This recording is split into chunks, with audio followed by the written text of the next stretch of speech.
घाटशिला में जो मालूम चला कि भाजपा वाले से यदि कोई भी व्यक्ति पूछता था कि यहाँ का एटीएम किधर है, तो एटीएम जाने का जरूरत नहीं पड़ता था। उनके नेताओं के पॉकेट में इतना पैसा रहता था कि उसके हाथ में वही कर देते। बाबूलाल जी अब भाजपा के लिए ऐतिहासिक धरोहर, जहां उनका कोई भी कार्यकर्ता देखने तक नहीं जाता। और ऐसा और एक धरोहर 14 तारीख के बाद बन जाएगा। बहुत सारे नेता यहां से गए और बात बात में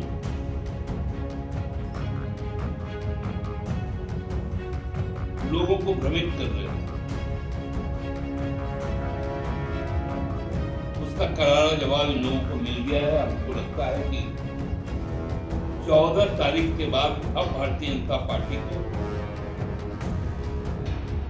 इस राज्य में अपने आचरण, अपने विचार को सुधारना पड़ेगा। नहीं तो यहाँ की जनता अभी साल भर पहले जैसे सुधारी थी, आगामी 29 में उनको पूरी तरह सुधार के हम लोग रखेंगे। नमस्कार, जोहार। आप देख रहे हैं चुनन न्यूज। मैं हूं निशा मिश्रा। जैसा कि मैंने आपसे कहा था कि घाटशिला उपचुनाव में मतदान की प्रक्रिया भले ही खत्म हो गई हो, लेकिन आरोप प्रत्यारोप नहीं थमने वाला है भाई। बीती रात बाबूलाल मरांडी ने तलवार निकाली थी, तो आज सुप्रियो भट्टाचार्य जेएमएम के कदावर नेता है और केंद्रीय महासचिव सह प्रवक्ता भी हैं।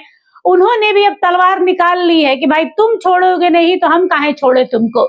उन्होंने कहा जेएमएम वाले पैसा बांट रहे हैं, तो आज सुप्रियो भट्टाचार्य ने कहा कि भाई भारतीय जनता पार्टी के लोगों से जब घाटशिला के लोग ये पूछते हैं कि एटीएम कहाँ है, तो भारतीय जनता पार्टी के लोग एटीएम की ओर उंगली नहीं करते हैं, बल्कि अपने हाथ को जेब में डालते हैं और कहते हैं लो भैया पैसा।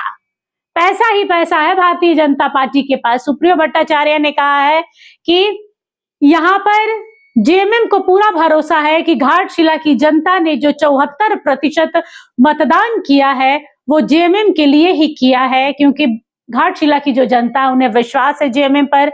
रामदास सोरेन ने जो काम कर दिखाया है उसकी बदौलत जेएमएम को छोड़कर घाटशिला की जनता किसी और पर विश्वास दिखा ही नहीं सकती, तो वोट तो दूर की बात है। इसके अलावा क्या कुछ कहा, एक नजर डालते हैं। अभिवादन करना चाहूंगा घाटशिला विधानसभा के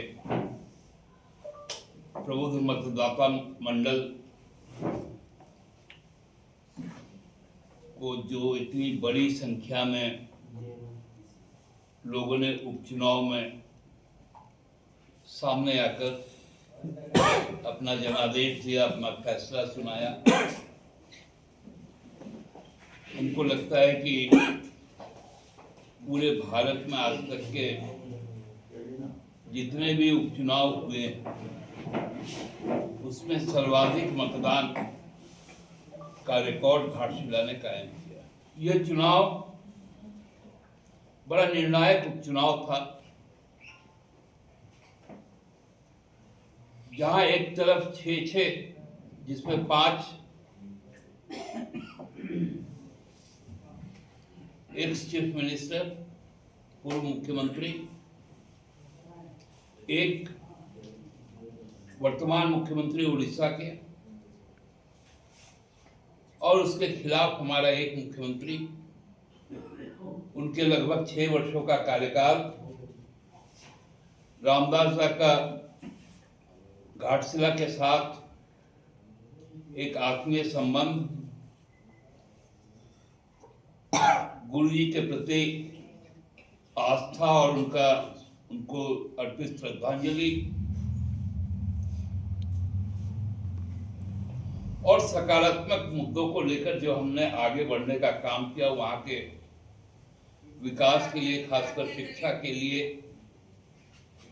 रोजगार के लिए, महिला सशक्तिकरण के लिए, सामाजिक सुदृढ़ता के लिए,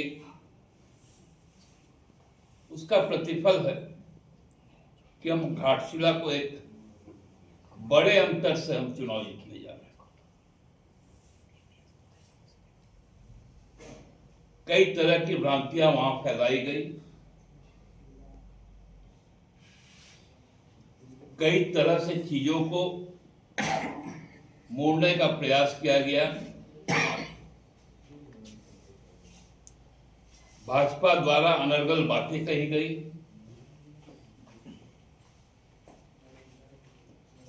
पैसा और संसाधन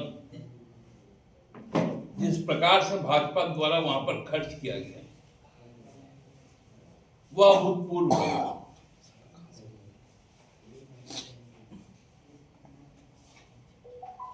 मतलब एटीएम में भी जाने से लोगों को अपना पहले कार्ड पंच करना पड़ता है, फिर पिन नंबर दबाना पड़ता है, तब राशि निकलती। लेकिन घाटशिला में जब मालूम चला कि भाजपा वाले से यदि कोई भी व्यक्ति पूछता था कि यहाँ का एटीएम किधर है, तो एटीएम जाने का जरूरत नहीं पड़ता था। उनके नेताओं के पॉकेट में इतना पैसा रहता था कि उसके हाथ में वहीं पर दे दिया जाता था। लेकिन जहां लोकतंत्र सुरक्षित है, जहां इस देश के आम जनों की चेतना जागृत है, वहां पैसा काम नहीं देता है, वहां प्यार, वहां प्रतिबद्धता काम देता है। हेमंत जी ने जिस प्रकार वहां पर लोगों के साथ संवाद बनाया, रामदास दा ने वहां की जो एक नई जो पटकथा लिखी घाटशिला विधानसभा के विकास के लिए, यह चुनाव उस दिशा में था।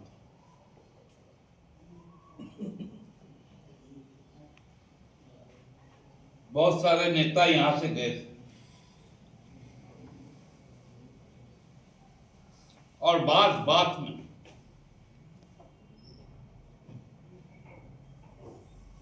लोगों को भ्रमित कर रहे थे। उसका करारा जवाब इन लोगों को मिल गया है। हमको लगता है कि 14 तारीख के बाद अब भारतीय जनता पार्टी को इस राज्य में अपने आचरण, अपने विचार को सुधारना पड़ेगा।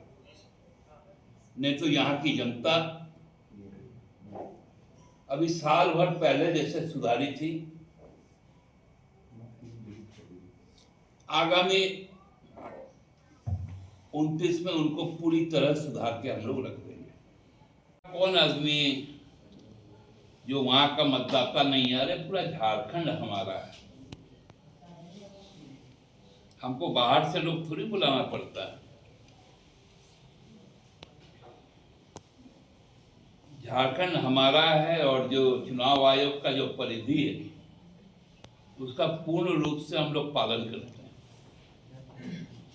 हम लोग ऐसा थोड़ी हैं कि दायित्व लेंगे हम लोग मंत्रालय का और बैठे रहेंगे चुनाव से मशीनरी को लेकर। ऐसे लोग थोड़ी हैं हम लोग। दूसरी बात है कि आप कहा कि ये लोग देखिए, जब वहां पर माइंस 3 खुला, हम लोगों ने खुलवाया, तो उसमें हम लोगों ने एक शर्त रखा था कि वहां का और वहीं के प्लांट में जाएगा। लेकिन सच्चाई है कि वहां का जो प्रोडक्ट है, वहां का जो ओर है, जो प्रोडक्शन है, वो गुजरात भेजा जा रहा है, बिरला कॉपर को। इतनी बड़ी बेईमानी केंद्र की भाजपा सरकार कर रही है। वहां के लोगों के साथ धोखा देने का काम कर रही है। खनिज झारखंड का,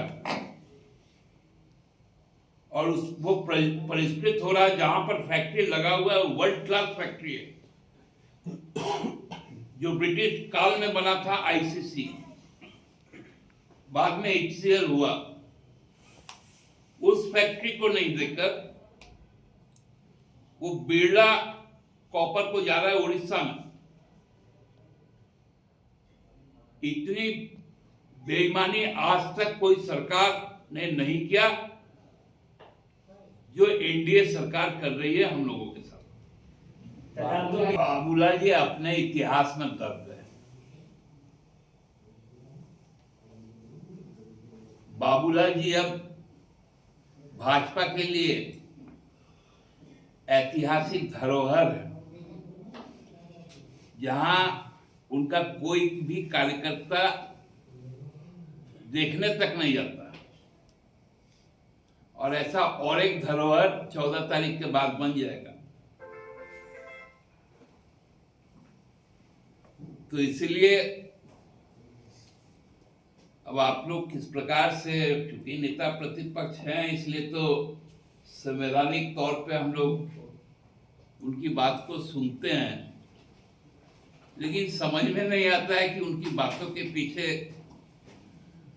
अब उनका ये हताशा बोलता है या कुछ आशाएं अभी भी जगी है कि भारतीय जनता पार्टी उनको अगला मुख्यमंत्री का चेहरा घोषित करे। तो देखा आप लोगों ने, घाटशिला पर उन्होंने ये कुछ कहा है, लेकिन लाल किले में जो घटना हुई है, लाल किले के पास जिस गाड़ी में आतंकी हमला हुआ था, विस्फोट हुआ था, जिसमें कई लोगों ने अपनी जान गंवा दी है, उस पॉइंट को भी सुप्रियो भट्टाचार्य ने टच किया है। उन्होंने कहा है कि ये पहली मर्तबा नहीं है जब हमारे देश में इस तरह की घटना हुई हो, लेकिन जब अगर बीते समय में जब ये घटना हुई है, तब किसी न किसी रूप में किसी ने, पदाधिकारी ने अपने पद से इस्तीफा दिया है, लेकिन अभी तक ऐसा कुछ भी नहीं देखा जा रहा है। इसके साथ ही उन्होंने ऑपरेशन सिंदूर की भी बातचीत की है। आइए नजर डाल लेते हैं क्या कुछ कहा है लाल किले वाले घटना पर। ब्लास्ट हुआ क्यों हुआ, किनकी चूक? पहलगांव में जो घटना घटी उसमें किसकी चूक थी, इसकी जांच हुई। उसके पहले पुलवामा में केंद्र सरकार दावा करता है कि परिंदा भी पर नहीं मार पाएगा, लेकिन वहां पर भी इतने बड़ी तादाद में पुलवामा में विस्फोटक आया। आज कितना साल हो गया? 6 साल हो गए। उसकी जांच की रिपोर्ट कहां है? और हर बार क्यों ये आतंकवादी हमला चुनाव के समय ही हो जाता है? आखिर गृहमंत्री कब तक अपनी जिम्मेदारी नहीं लेंगे? जब मुंबई में आतंकवादी हमला हुआ तो तत्कालीन यूपीए के गृहमंत्री ने इस्तीफा दिया था, महाराष्ट्र के मुख्यमंत्री ने इस्तीफा दिया था। क्यों हमारे गृहमंत्री इतनी बार बार घटनाएं घट रही है? वो बोलते छोड़ेंगे नहीं। तो ऑपरेशन सिंदूर जब आप चलाए थे, बड़ा पराक्रमी बन रहे थे, किस मजबूरी में सिंदूर ऑपरेशन तोड़ दिए? पूरा देश आपके साथ था। अभी भी आपके मंत्रीगण कहते हैं चुनाव के समय ऑपरेशन सिंदूर जारी है। यदि ऑपरेशन सिंदूर जारी है तो पाकिस्तानी आतंकवादी घुस कैसे रहे हैं? कौन देगा इसका जवाब? केवल एनआईए का टीम गठित करने से होगा क्या? देश के लोगों को इस तरह सुरक्षित छोड़कर आप एक राज्य का चुनाव जीतेंगे और देश का राजधानी दहल उठेगा? दूसरे दिन प्रधानमंत्री विदेश चले जाएंगे। पहलगाम में हमला हुआ, प्रधानमंत्री देश में थे, तब तक बिहार चुनाव की घोषणा भी नहीं हुई, लेकिन एक दिन बाद ही वो चला है बिहार और चुनावी सभा को संबोधित किए।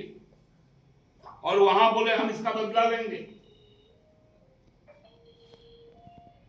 मेरे खून में सिंदूर दौड़ रहा।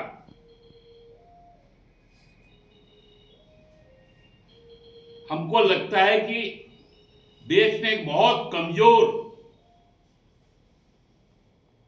सरकार को चुन लिया है और इसलिए आज हम लोग हर व्यक्ति हर वक्त आतंक के साए में जी रहे हैं और कभी भी कहीं पर भी यदि इसी तरह की व्यवस्था केंद्र सरकार की रही तो हर शहर असुरक्षित। तो देखा आप लोगों ने, सुप्रियो भट्टाचार्य ने प्रेस कॉन्फ्रेंस के समय पर घाटशिला का मुद्दा उठा दिया, लगे हाथ भारतीय जनता पार्टी को रगड़ दिया।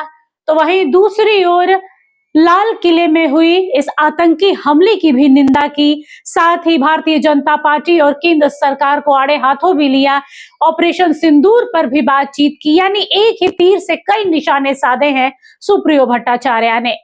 ये तो जरूर कह सकते हैं कि जब तक उपचुनाव के नतीजे सामने नहीं आ जाते तब तक ये आरोप प्रत्यारोप का दौर थमने वाला नहीं है। फिलहाल के लिए बस इतना ही। देखते रहिए HNN न्यूज। नमस्कार। अगर आपको हमारा ये वीडियो अच्छा लगा तो इसे लाइक करें, शेयर करें और हाँ, सब्सक्राइब करना ना भूलें।